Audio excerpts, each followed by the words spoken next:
comme vous pouvez le revoir dans l'extrait mis à votre disposition pour la fidélité de la restitution, le prophète Joël Francis Tatou, dans une prédication, a déclaré, je le cite en substance, « L'iniquité, c'est le péché que tu commets, que tu as commis, que tu commets encore et encore, parce que tu y prends plaisir, parce que tu y as plaisir. Tu l'accomplis au point d'atteindre un paroxysme où ce péché auquel tu prends plaisir devient une seconde nature. En étant codifié dans tes gènes, ça devient ta doublure. Parce que cela est généré dans ton ADN, dans tes gènes. Il continue en persistant, déclarant « Je restitue sa pensée toujours en substance ». Le problème n'est pas le péché. Le problème, c'est le péché qui habite en moi. C'est le péché codifié. Il a d'ailleurs expliqué que ce n'est pas à cause du péché que Lucifer a été précipité, mais à cause de l'iniquité. Donc, le problème n'est pas le péché, le problème, c'est le péché qui est codé, qui est rentré dans les gènes, qui habite en nous.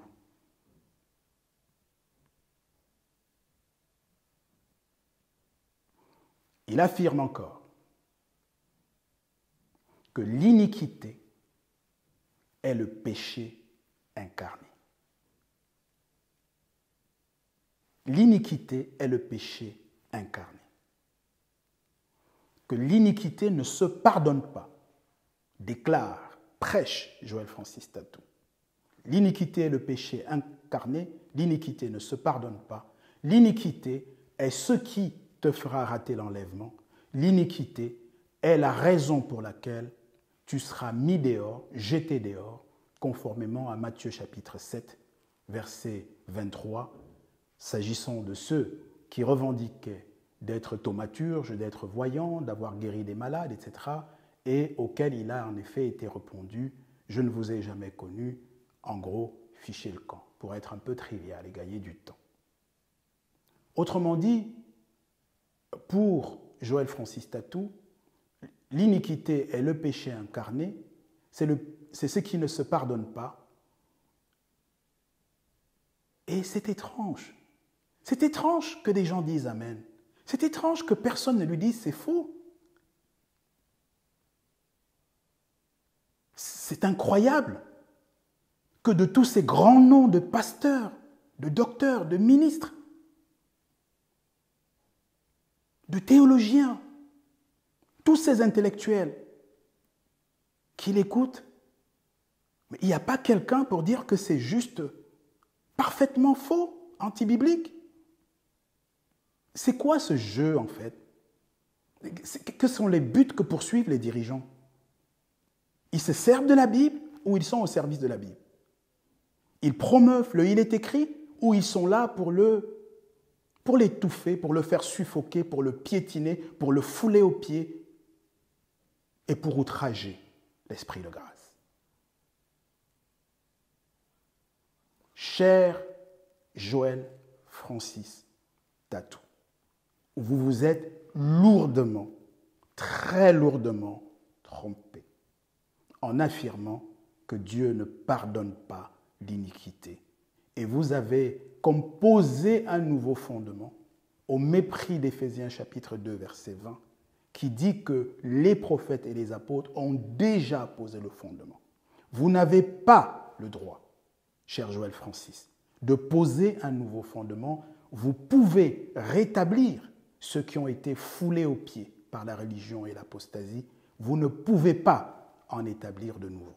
Cela ne vous est pas donné. Vous n'en avez ni mandat ni légitimité. Cela est récusable. Pourquoi nous parlons comme ça? Ouvrez Jérémie chapitre 31, verset 34. Vous comprendrez notre étonnement. Vous comprendrez que nous soyons près de l'étouffement. Vous comprendrez que nous parlions de scandale. Nous comprendrez que nous ne comprenions pas. Vous comprendrez, cher Joël Francis, que je ne comprenne pas. Il est écrit, dans Joël chapitre 31, au sein des dispositions de son verset 34. Textuellement, je cite, « Je pardonnerai vos iniquités, je pardonnerai vos iniquités, pardonnerai vos iniquités, et j'oublierai vos péchés. » Un autre verset? D'accord. Hébreux chapitre 10, verset 17. C'est la même chose. Je ne me souviendrai plus ni de vos iniquités, ni de vos péchés. Hébreux 10, verset 17. Voilà donc deux textes qui disent frontalement l'exact inverse de ce que vous alléguez. Et face à cette allégation mensongère, qui a des conséquences incroyables, aujourd'hui, nous ne traitons pas de la raison pour laquelle ou des conséquences néfastes de ce que vous avez enseigné, notamment sur l'iniquité. Parce que, d'une manière générale, cela vous permet de parler de l'hérédité dans d'autres prédications, d'expliquer des choses, les délivrances, les ci, les ça, en fait, de broder autour d'une fausseté.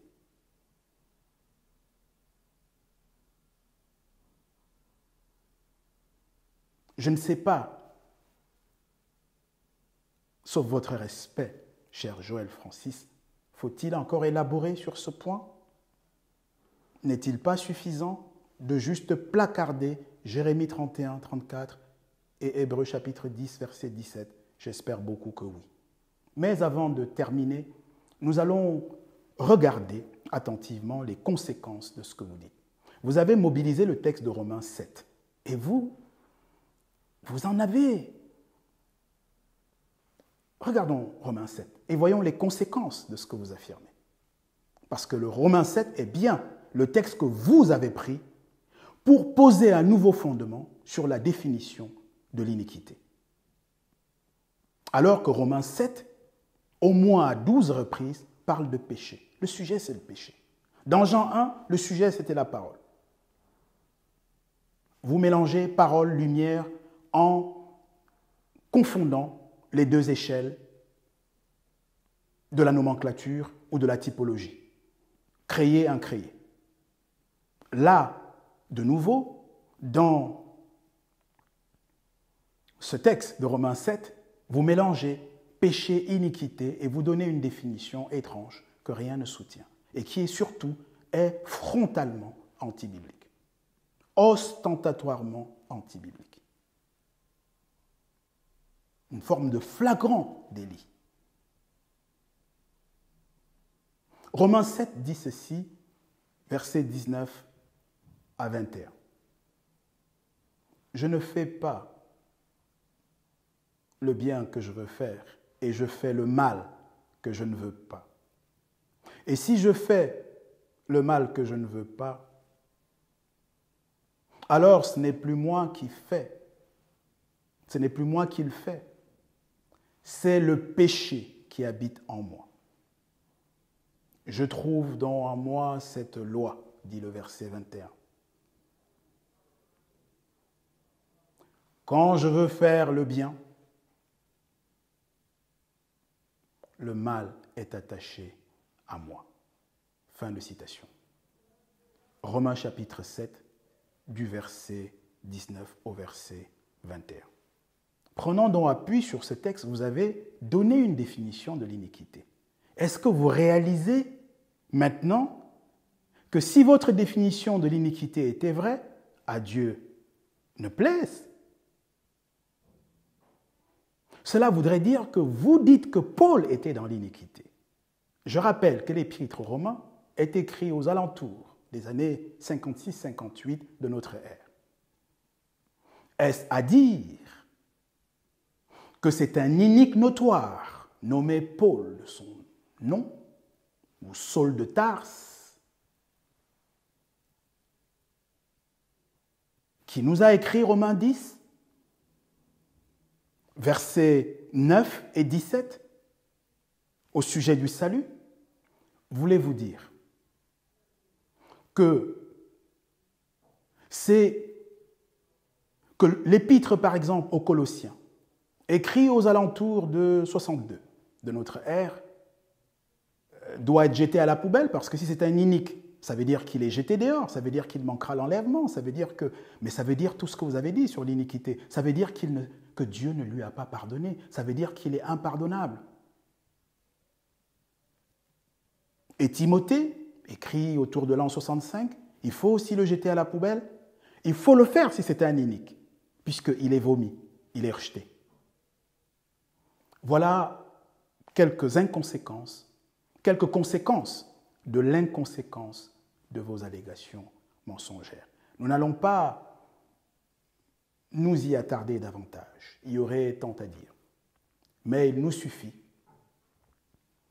d'alerter le peuple de Dieu, d'alerter les amoureux de la vérité, d'alerter ceux qui sont élus, ceux qui attendent la révélation des fils de Dieu sur la nécessité d'un retour impérieux, urgent, où il est écrit. Dans l'esprit béréen et conformément à 1 Pierre 1,10 ou encore 1 Jean 4,1 que nous avons énoncé tout au long de cet exposé. 1 Pierre 1,10 explique comment procédaient nos pères, les prophètes. De ce salut, dit ce texte, ils ont fait l'objet de leurs recherches et de leurs investigations. Devenir chercheur et investigateur, je peux vous le dire, ça en vaut la peine, parce qu'on parle d'éternité.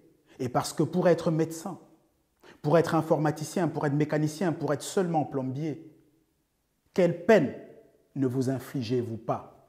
Que ne payez-vous pas? Quel temps n'y consacrez-vous pas pour acquérir ces compétences éphémères qui appartiennent à la matérialité et qui demain ne seront plus, peut-être très bientôt, pour certains d'entre nous, car personne ne sait à quel moment il s'en va. Cela peut arriver à tout moment. Nous sommes de passage. Vous ne pouvez pas être rétif, être allergique à la nécessité de travailler au salut de vos âmes, à la nécessité d'investir dans votre éternité. Vous ne pouvez pas sous-traiter, avec toutes les erreurs que je vous montre, on découvre que le charisme, et Dieu sait si Joël Francis Tatou en a, ne suffit pas. Il faut lire, il faut crash tester. Nous allons découvrir à quel point ces faussetés mises bout à bout conduisent à un autre Jésus, à un faux Christ, et c'est l'objet de la prochaine masterclass à laquelle je vous invite chaleureusement, si tant est que vous éprouvez comme nous ce zèle qui dévore.